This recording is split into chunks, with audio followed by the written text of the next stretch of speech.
在二战时期的亚洲战场上，不可一世的日军只承认有过2次战斗是全军覆没的惨败，在他们的词里叫玉碎。其中最惨烈的一次发生在云南松山。在这片不到10平方公里的弹丸之地上，中日两军鏖战3个多月，1280个日军全部被歼灭。但中国军队也付出了7000多人的代价，相当于每杀死1个日本兵就要牺牲6.2个中国士兵。虽是惨胜，但这是抗日战争以来中国军队第1次收复失地，也是日军第1次全员覆没。那这场具有转折意义的血战究竟有多惨烈呢？本期我们用 3D 动画详细地还原了整个战役过程。1942年，10万中国远征军浩浩荡荡渡过怒江，开赴缅甸战场。然英军配合不力，加之远征军指挥混乱，致使10万大军全线崩溃。日军趁势反扑，尾随败军一路追杀，从缅甸北部直插云南腹地，龙陵、腾冲、芒市相继沦陷。5月中旬，日军已杀到了怒江西岸，距离汇通桥只有1步之遥。这座桥一旦失守，整个云南将门户大开。生死存亡的关头，工兵营果断点燃引线，轰的一声巨响，这座怒江上唯一的大桥轰然断裂，坠入江中。与此同时，宋希濂的第36师新叶驰援抢占怒江东岸要地，死死顶住了日军的疯狂进攻。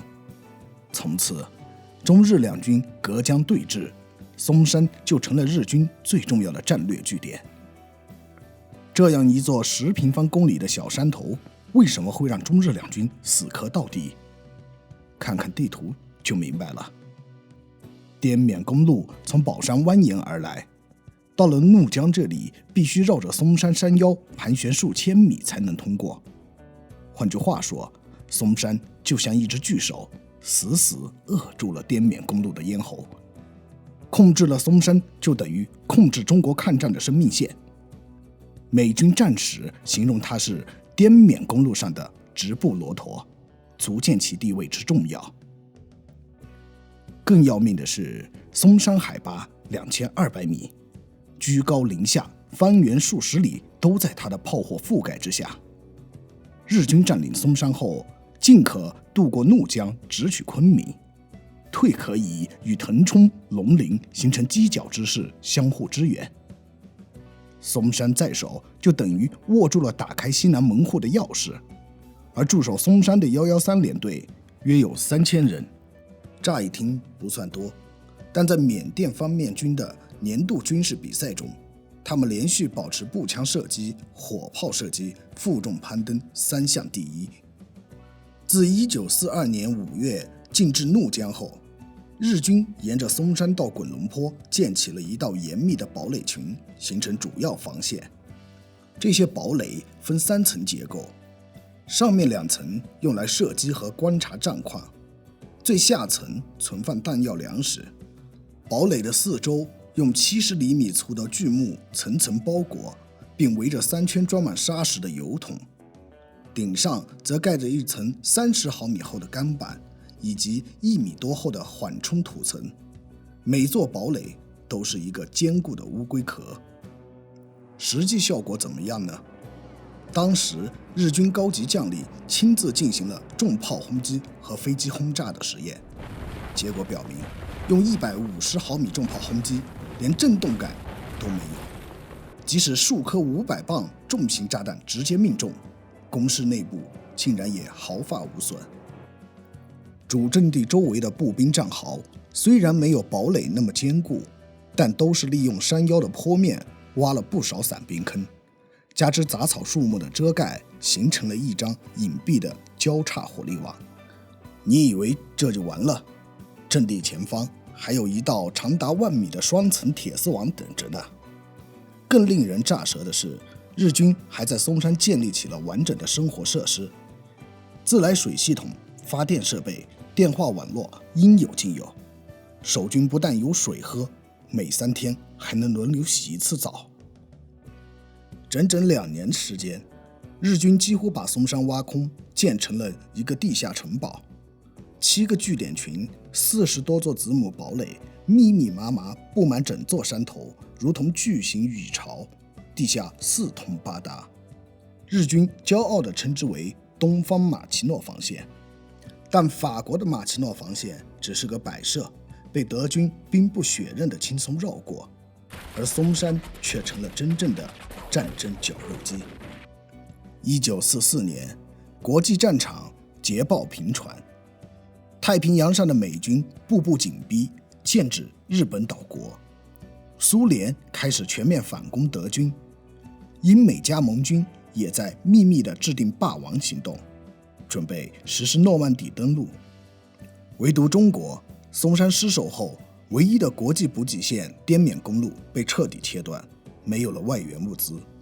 中国的抗战陷入了前所未有的困境，急需一场胜利来重振国际地位。为了重新打通这条生命线，美军将领史迪威制定了一个庞大的反攻计划。中国驻印军从缅北反攻，中国远征军渡过怒江，收复滇西地区，最后2军会师，再将日军彻底驱逐出缅甸。这一次，中国军队终于鸟枪换炮，16万大军全部装备了清一色的美式武器，105毫米榴弹炮、巴祖卡火箭筒、汤姆逊冲锋枪、火焰喷射器。这是抗战8年来中国军队第一次在装备上对日军形成压倒性优势，并且牢牢掌握着制空权。而怒江一带的日军不足3万，驻守松山的日军仅有1300人。武器装备方面，只有8门105毫米榴弹炮、12门山炮、步兵炮、重机枪8挺、轻机枪30挺以及90多支掷弹筒。从纸面上看，这应该是一场毫无悬念的胜利。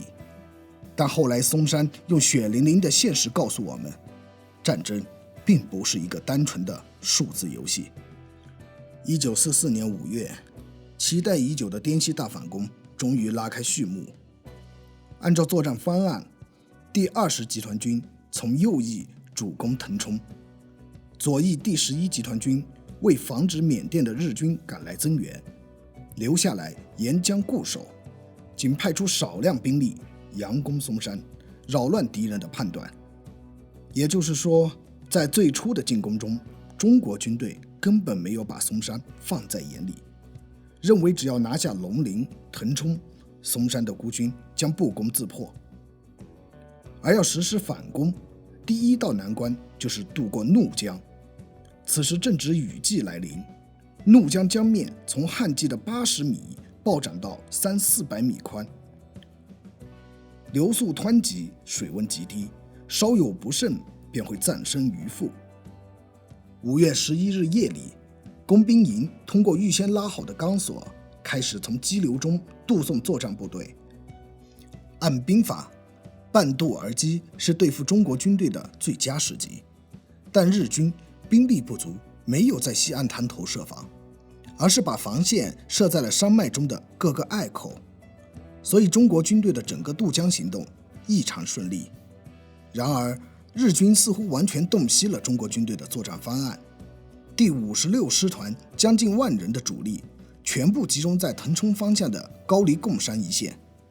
10多天下来，他们利用险要地形频频反击，致使第20集团军的攻击受挫，开战1周便损失了数千人。这个谜团一直到1969年才被公开。1944年2月中旬，一架中国军用飞机因浓雾迷航，在腾冲迫降，日军从中缴获了最新的电报密码本，破译了中国军队的作战计划。于是提前抽调了上万兵力，在高黎贡山层层设防。当时中国统帅并不知情，但面对焦灼的战事也闻出了一丝异样，于是迅速改变战术，让原本负责佯攻的第11集团军立即转为主攻，全力进攻日军防守薄弱的龙陵、芒市，欲从后方发动包抄。形象地说，就是从右勾拳瞬间变成了左勾拳，虚实之间的转换让日军的精心布局瞬间落空。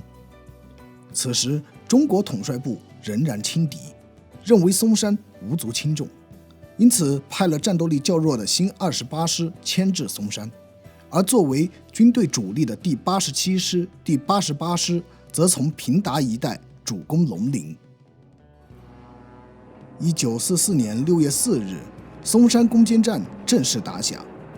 美军数架侦察机以极低的高度掠过松山，引导炮兵进行准确射击。一时间，数十门105毫米的美式榴弹炮开始齐声射击，山上顿时烟雾弥漫。仅有8门火炮的日军毫无还手之力，这是中国自抗战以来首次在炮火上对日军形成绝对优势。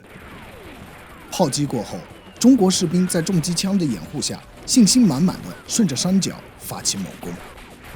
根据情报，山上的日军只有300-400人，火炮5门，机枪10来挺，一鼓作气冲上主峰，应该不是什么难事。然而，当中国士兵接近阴登山时，等待他们的却是一个精心布置的死亡陷阱。这里的山顶是一片约30度的斜坡，树木全被日军砍得一干二净。中国士兵刚跃上这片光秃秃的山坡，便立即遭到三面暗堡的疯狂射击。在这片毫无藏身之处的开阔地带上，中国士兵像草一样成片倒下，身体顺着山坡滚落。仅仅15分钟，一个主攻营就只剩下了一个排，指挥官全部牺牲在了山坡上。军长钟兵简直不敢相信自己的眼睛，又下令开展更大规模的进攻。然而第2次进攻依然是第1次进攻的翻版，第3次、第4次同样以失败告终。章法单一的重复进攻使新28师在不到半个月的时间里就伤亡了3000多人。另外，不少士兵趁着夜色求水而逃。此时经过近距离的观察，钟兵才真正认识到日军攻势的恐怖。有一个地堡被重型炸弹直接命中才炸毁，有些地堡虽然被重炮直接命中，却只打破了一层皮。兵法云：知己知彼，百战不殆。最不了解的地方，正是要付出最大代价的地方。谁能想到，距离中国阵地最近的松山，却是中国将领们最陌生的战场。经过连天炮轰，日军的堡垒依然非常坚固。于是第28师下令调来了美国最新研发的巴祖卡火箭筒和火焰喷射器。随着一声令下，一条条火龙直扑敌人的主要地堡，残存的日军纷纷从壕沟中跳了出来。中国步兵趁势冲向敌阵，越过铁丝网，与敌人展开近战肉搏。日军凭借训练有素的刺杀技术，一向在白刃战中占据上风，但这次面对中国军队最新装备的汤姆逊冲锋枪时，全都倒在了密集的枪林弹雨中。激战至6月下旬，中国军队虽然完全占领了阴登山，但松山这根鱼刺仍牢牢地卡住滇缅公路的咽喉，前线补给只能靠人背马驮从山谷小道运送。偏偏此时雨季来临，道路泥泞，飞机停飞，前线补给濒临断绝，这使龙陵迟迟不能攻克。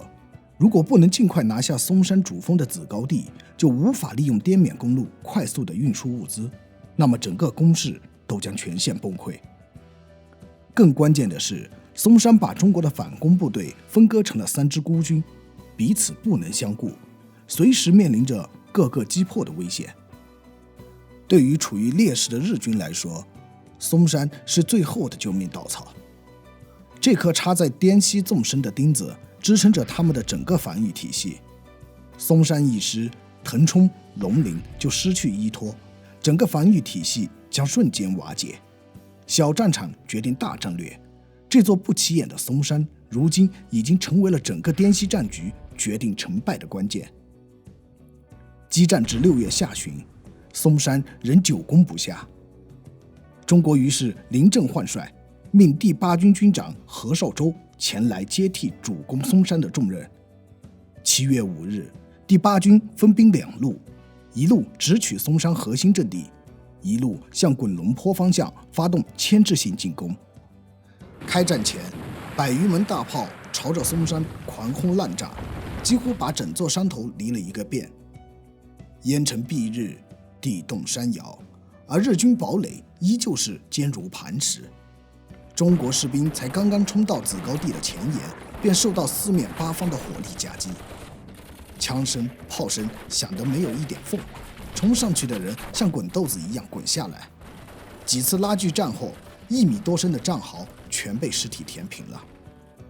随着不断的冲锋突围，中国军队才渐渐发现，整个子高地就是一座龟背形的堡垒群，中央有一座大型母堡，周围的小地堡如众星拱月，彼此形成了一张密不透风的交叉火力网。此时松山残存的日军不过400-500人，但却凭着这个坚不可摧的乌龟壳，打退了中国大军一次又一次的猛攻。当时前来支援松山战役的每一位士兵，都要从汇通桥渡过怒江，其中有1/3的人就再也没有回来。这座桥也成为了名副其实的生死线。炮兵轰不动，步兵突不进。有人说了，那可以像三国时期的街亭之战那样，围而不攻，断其水粮，日军自然不攻自破。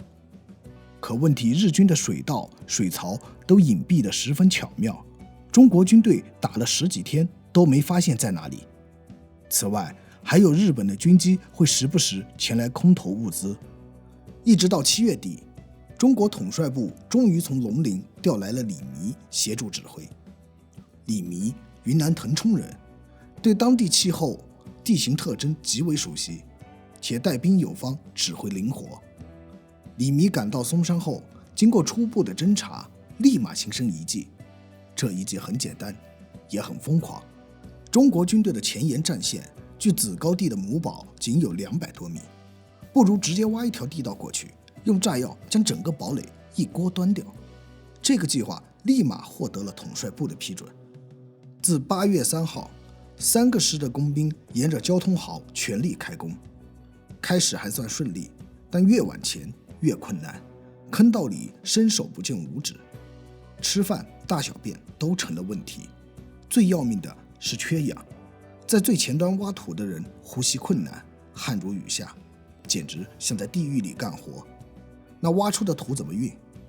最前面的人装麻袋，然后一个接一个的往外传递。挖土的就那么几个人，运土却要几百号。更让人提心吊胆的是，听闻日军已经察觉到了什么，似乎也在从上面往下挖，想要截断中国军队的坑道。所以工兵连既要连夜抢挖，又要轻手轻脚，生怕打草惊蛇，让日军抢了先机。经过半个多月的苦战，2条地道终于挖到了日军堡垒的正下方。2个炸药室埋了足足3吨的美制 TNT 炸药。8月20日早上，天气突然放晴，似乎老天有意要让大家开开眼。中国军队故意开火佯攻，以把更多的日军吸引到母堡里。上午9点，随着引线点燃，整座山突然安静下来。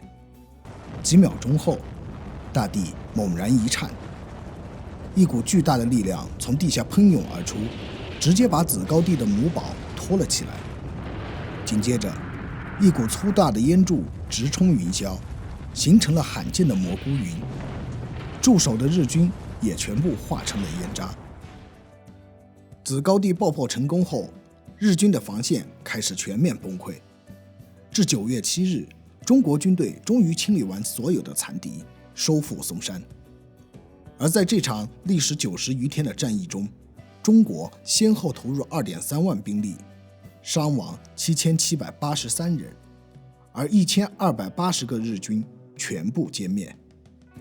算下来，平均每歼灭一个日军，中国军队要付出 6.2 个人的代价，可见战斗的惨烈程度。如此惊人的战损比，常常被后人诟病。战事专家郭汝瑰、黄玉章认为，首先是战略上太过保守，以中国当时的兵力和装备优势，完全不需要什么左勾拳、右勾拳，直接一个双风贯耳，从2个方向同时出击，兵力有限的日军必然陷入两线作战的困境，无法集中优势兵力进行防守。若是这样，高黎贡山不会打得如此艰难，龙陵也不会久攻不下。松山固然坚不可摧，也不过是深井中的困兽，最终难逃覆灭。其次是战术上的失误，从新28师到第8军，中国军队不断地用小股部队冲锋突击，这种添油式战术就像拿指头去戳人，伸一根断一根，既打不破敌人的防线，又白白送命。面对松山这种分散式据点，就应该五指并拢，重拳出击，让敌人首尾不能相顾，依次崩溃。当然，最根本的问题还是不知彼。各级指挥官既不侦察日军攻势，也不训练攻坚战术，更不善于使用火箭筒、火焰喷射器等新式装备协同作战，只知道让士兵凭着血性意志盲目硬拼。当然，战争没有假设，历史无法重来，这些假设无论如何有道理，这也是事后诸葛亮的。而松山战役用血的代价告诉我们，知己知彼，才能百战不殆。